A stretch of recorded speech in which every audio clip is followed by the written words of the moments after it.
Apparently, her name's Penelope Taint. But do you remember her website that she had? AmandaPlease.com? The time has come for me to finally meet Amanda, please! In. Out. In.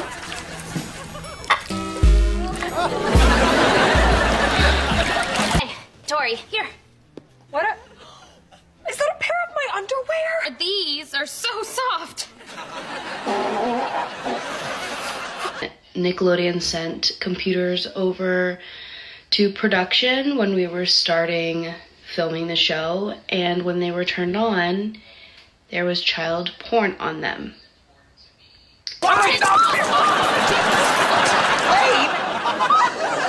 Yeah, when I say go. Okay, go. Hey, Dan Schneider, I know you're watching my Vine. Do you like my Vine? Vine. Look what you've done to me.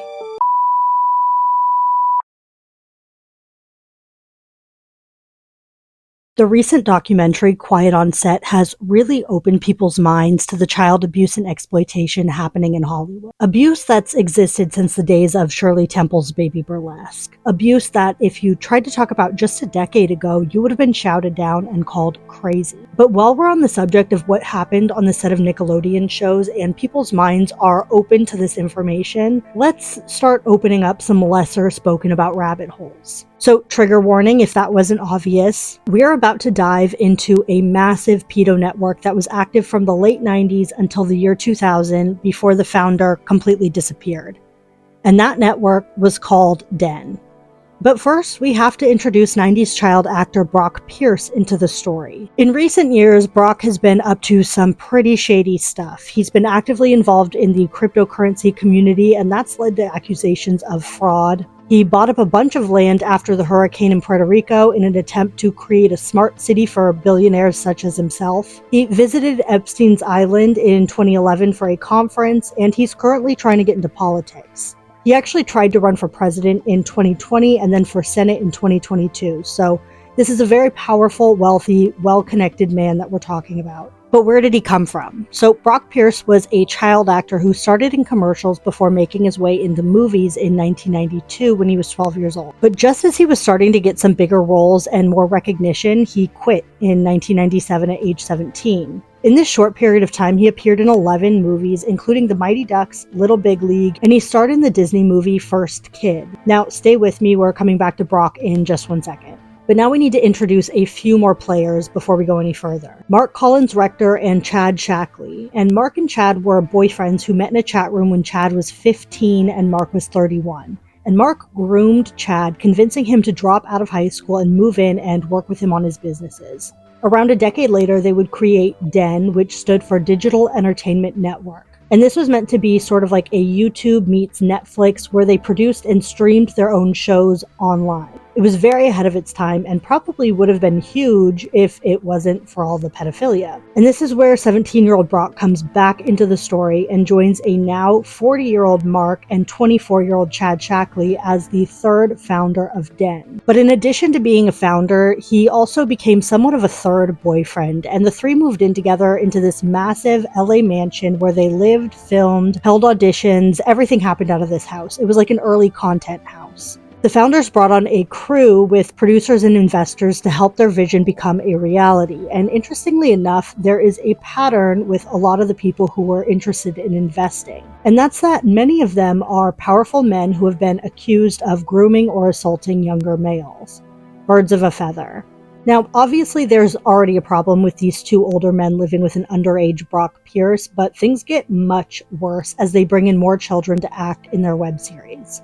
To scout kids, the founders and producers would prowl around LA picking up boys at high school graduations, local auditions, and parties. Their first show was called Chad's World, about a gay couple who has a teen come and live with them in their mansion. Sound familiar? And they really made the mansion into a total party house where kids wanted to escape to. They could run around with no real supervision, play games, hang out at the pool, and be served by butlers at the swim-up bar. One boy compared it to Disney World.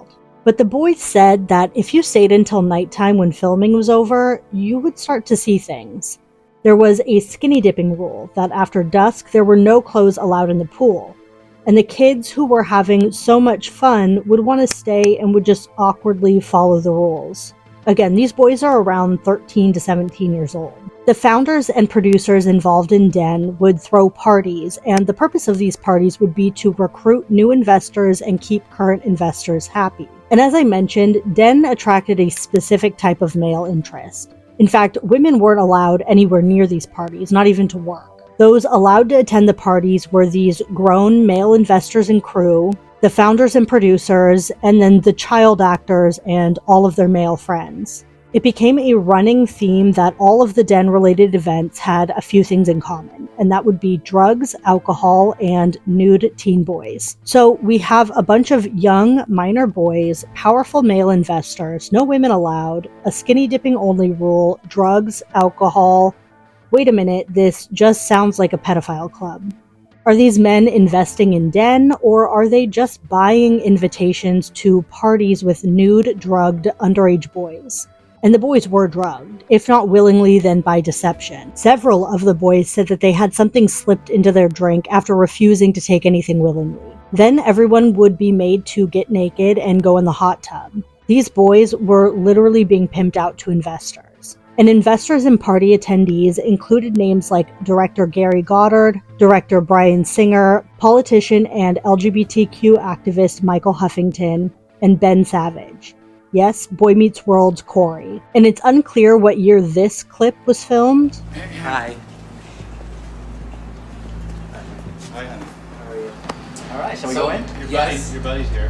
Who's that? Mr. Huff. Very excited.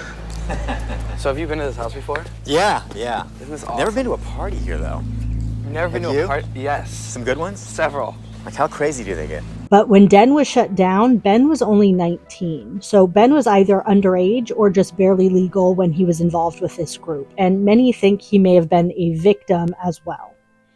And these boys were in danger. Not only with the sexual abuse, drugs, and of losing any chance at a career in Hollywood if they didn't keep these powerful men happy, but Mark is said to have pulled guns on numerous boys, threatening their lives if they ever thought to speak out about the abuse occurring at these parties. He even allegedly claimed to have previously had young teen boys killed. Then in the year 2000, a boy filed a lawsuit against Mark for abusing him for 3 years starting at age 13, previous to the creation of Den. When this news broke, 2 of the boys who were being abused at the Den parties snuck into the mansion to record evidence which included drugs, emails, and financial documents. And at this point, the 3 founders, Mark, Brock, and Chad, fled to Spain. Mark was extradited back to the US and he pled guilty and did almost no time. Then, when he was supposed to be being supervised in the US, he requested to travel to England for a surgery and he was allowed to go, which is insane. And then he never came back. No shit. A couple of years later, he repeated the cycle by applying for a civil union with an 18-year-old boy in the UK, and God knows how young he was when they first met. He's basically gone dark now, and his whereabouts are unknown at this point, which is so scary. So that's Den, but we can't just leave it there. Let's talk a little bit more about some of the investors, and we're going to start with those who have never been accused of any misbehavior towards minors. That said, they are still rich, powerful people involved in funding an organization that was filled with convicted pedophiles. Starting with investor Michael Huffington. He has no accusations against him, but he is mentioned in this clip that I'll play again quickly with Ben Savage. Your buddy's here. Who's that? Mr. Huff. Very excited. Mr. Huffington is said to be Michael Huffington, who comes from oil money and started his own bank. He is an LGBTQ activist and politician who was formerly elected to the House of Representatives. He was also married to Huffington Post creator Ariana Huffington before they divorced, and he came out as bi. Again, I couldn't find any accusations of wrongdoings, but he is still worth noting because of his involvement as an investor. Michael Huffington put about $5 million into this. Next, investor David Geffen, who is the creator of DreamWorks and Asylum Records.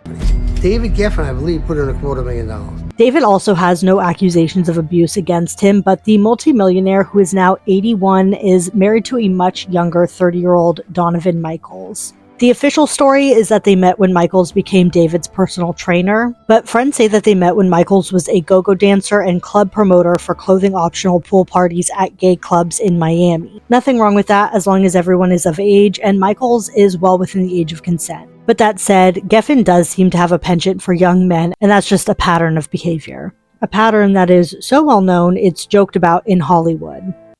To close a very important deal, I'm going to need to loan you to David Geffen for the weekend.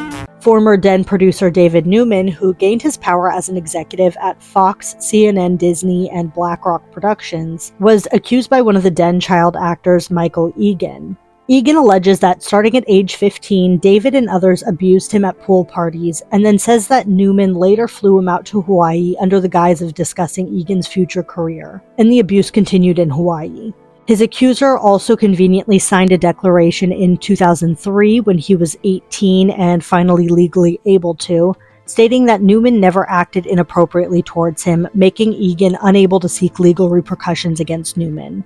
And interestingly enough, when David Nueman oversaw Disney, Boy Meets World is specifically mentioned. On UCLA's website, they list his accomplishments, and I find it so interesting that he left his powerful position at well-established, impressive companies to go and be the head of programming and development at an unknown internet startup, Den, for 2 years until it was shut down. Next, writer, producer, director, and former Disney Imagineer Gary Goddard, who was involved in films like Masters of the Universe and almost nothing else worth noting. Gary was also an investor in Den and has been accused by 8 former child actors of assault. His accusers include actor Anthony Edwards, who is famous for his roles in Revenge of the Nerds, ER, and as Goose in Top Gun. And Anthony was sadly abused by Gary for 3 years when he was in his junior high school theater program. At the time, Gary was 20 and Anthony was 12. Another victim, Brett Nueman, says that on an overnight theater trip, he kicked Gary out of his own bed just to see him get into Anthony's and molest him.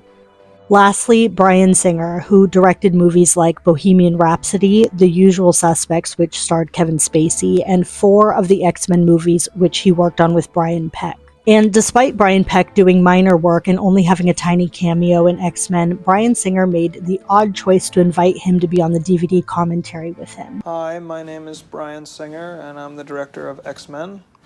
I'm the other Brian Peck. I'm not the director of X-Men. So they were definitely close friends. And there's no evidence of this, but seeing as all 3 of these men have been accused of abuse by minor boys, I wouldn't be surprised at all if these 2 were involved or went to a party or 2 with Bryan Singer. But that's entirely speculation on my part. Hello, I'm Bryan Singer, and you're watching Rollywood at www.den.net. And Bryan Singer is actually the one who introduced Brock Pierce to Mark Collins-Rector in 1997. Then in 1998, Bryan was first publicly exposed for acting inappropriately towards young boys when parents of child extras in his movie The Apt Pupil sued him for filming minors naked in a shower scene without the parents' knowledge. And this lawsuit was either thrown out for insufficient evidence or was settled out of courts. Reports vary. Later, he was sued again for molesting a different child on the set of this same movie. Another accuser said that he met Bryan at a pool party at his house where he was molested and said he saw Bryan use drugs and alcohol to incapacitate minors and take advantage of them. They got a lot of investors who would jump into the hot tub with these boys. Some of the ones that have certainly been out there are Bryan Singer. Bryan Singer liked one young boy so much, they wrote a part for him in Bryan Singer's film, X-Men. I mean, it was written just for him. He was in the hot tub. A third boy said he was raped by Bryan and said that if you weren't young and cute enough to get invited to these parties, you could basically get in if you lured other boys with you. Another alleges that Bryan and Gary Goddard lured him into a hotel room when he was 17 and both tried to have sex with him. When he refused, a man was brought into the room to beat him into compliance. Bryan was in his 30s, by the way, in the late 90s when all of these accusations were first coming out. In 2020, YouTuber Elijah Daniel came forward sharing his own experience with Bryan, saying that he was now targeting young influencers as well. And he urged the FBI to investigate.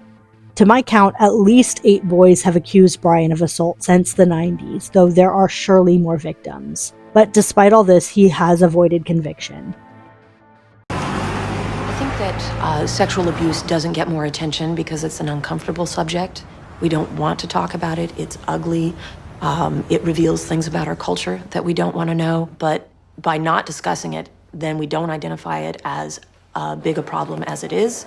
This really is just the tip of the iceberg. Previously, I've spoken about both Victor Salva, the director of Jeepers Creepers, and Roman Polanski. And I'm also halfway through editing Macaulay Culkin's story, but I've had that one on the back burner for months, and who knows if I'll actually finish it. I also wrote like 6 or 7 other instances of abuse in Hollywood before I decided to make this a multi-part series, so if this video does well, then I will definitely be posting more. You also probably haven't noticed, but I haven't posted in probably about 2 months, and that's due to monetization issues which have been resolved, me getting sick and losing my voice, and also a sponsorship that was in the works but I chose not to pursue due to being unsure if it was a good fit to recommend to you guys. All of these things had me pushing back filming and editing videos, but I did continue to write scripts throughout, so hopefully I'll have a bunch of videos on the way. One more thing before I go, I want to recommend if you've watched all of the currently available Quiet on Set episodes and are looking for similar content, there's An Open Secret, which covers Den and other topics, and that's available for free on YouTube, and The Rape of Two Coreys, which is available on Daily Motion. That's all for today. Thank you so much for watching. Don't forget to like and subscribe, and I'll see you guys next time. Bye! Thank you equally as much, babe.